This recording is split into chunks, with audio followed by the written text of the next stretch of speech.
Nereye gidersen git, seni bulup geri getireceğim. Lütfen beni bırakma. Alya, buradayım. Yetişemeyeceğinden korktum. Sizi asla bırakmayacağım.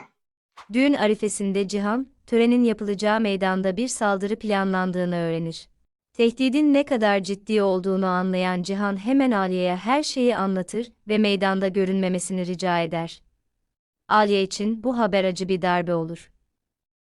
Tüm zorluklardan sonra, herkesin önünde resmen bir aile olacakları ana birkaç adım kala, bu hayal tekrar tehdit altındadır. Cihan'ın ne kadar gergin olduğunu görür ve tehlikenin çok gerçek olduğunu anlar. Düşmanların Alya ve Deniz'i kendisine karşı kullanabileceğini anlayan Cihan, onları geçici olarak Mardin'den uzaklaştırmaya karar verir. Onların güvenli bir yere uçup orada beklemelerini ve kendisi durumu idare etmesini ister. Alya, Cihan'ı böyle bir anda yalnız bırakmak istemez, çünkü yaşadığı her şeyden sonra, o tehlikedeyken kaçmanın yanlış olduğunu düşünür. Ancak Cihan her şey biter bitmez, hemen onlarla birlikte uçacağına söz verir. Alya ancak bu sözden sonra Deniz ile havaalanına gitmeyi kabul eder. Tüm bu deneyimlerin ardından Alya, sağlığında garip değişiklikler fark etmeye başlar. Periyodik olarak mide bulantısı, halsizlik ve baş dönmesi hisseder. İlk başta bunların son zamanlarda yaşadığı sürekli stres ve korkunun sonuçları olduğuna kendini ikna eder. Ancak yavaş yavaş aklına hem onu korkutan hem de endişelendiren bir varsayım gelir.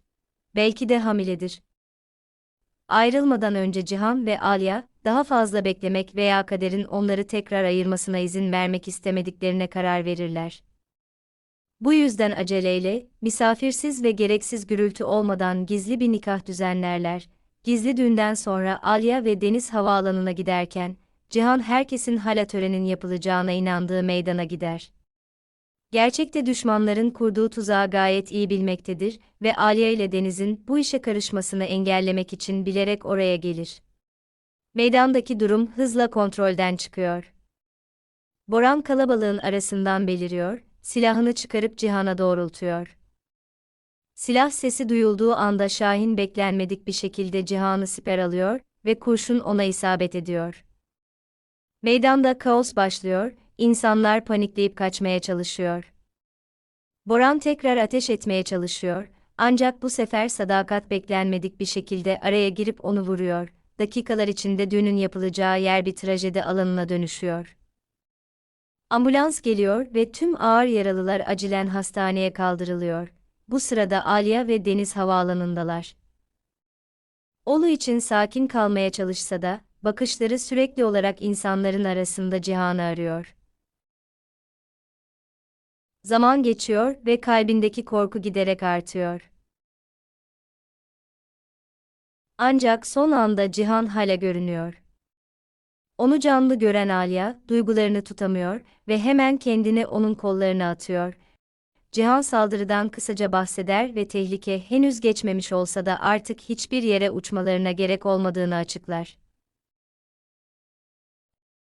Meydandaki olaylardan sonra, Alya ve Deniz'i kimsenin bilmediği bir yere saklamaya karar verir.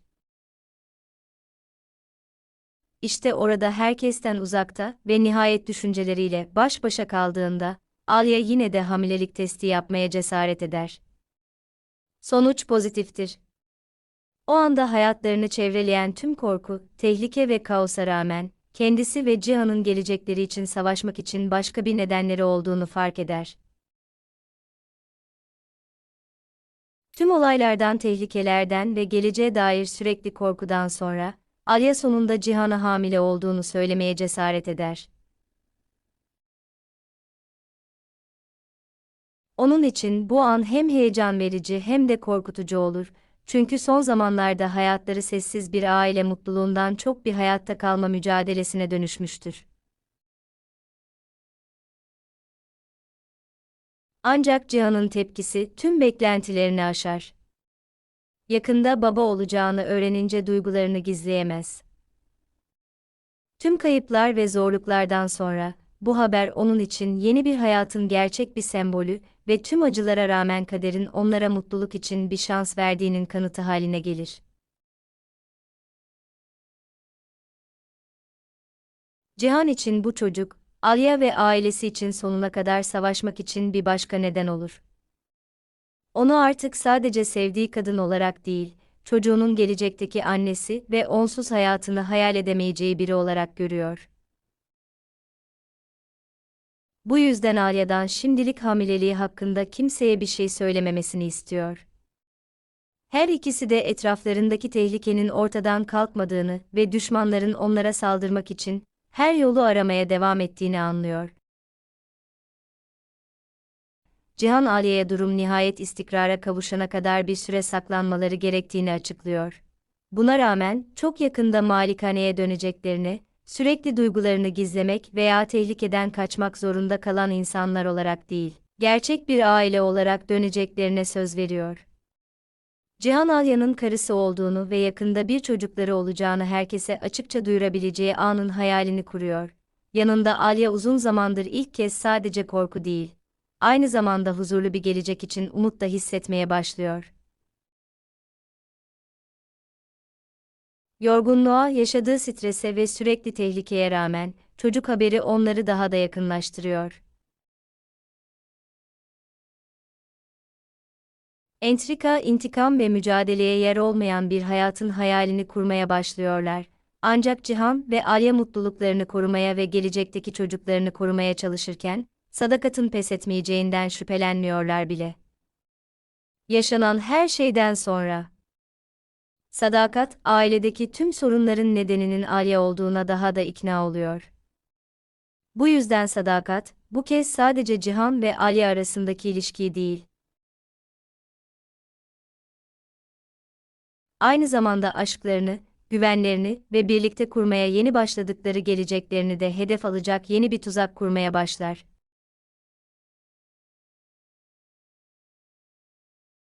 Böylece Cihan ve Alya'yı çevreleyen olaylar, aşklarının sürekli tehlikeli sınavlardan geçtiğini bir kez daha kanıtlıyor. Ancak bu onları daha da güçlendiriyor. Saldırı tehdidine, bozulan düğüne ve sürekli tehlikeye rağmen, hayatlarının en korkunç anında bile birbirlerini seçerek resmi olarak karı koca olmanın bir yolunu buluyorlar. Alya'nın hamilelik haberi özellikle önemlidir. Çocuk onlar için yeni bir hayatın, umudun ve geleceğin sembolü haline gelir ve bunun için artık daha da çok mücadele etmeye hazırdırlar. Tüm kayıplardan ve sınavlardan sonra, bu haber sadece planlarını değil, aralarındaki ilişkiyi de değiştirir, çünkü artık sadece kendilerini değil, gelecekteki ailelerini de düşünüyorlar. Aynı zamanda Sadakat'ın etrafındaki durum, Cihan ve Alya için tehlikenin henüz bitmediğini gösteriyor. Bu nedenle gizli düğün ve bebek haberinden sonra bile Cihan ve Alya tamamen rahatlayıp sakin bir hayat yaşayamıyorlar.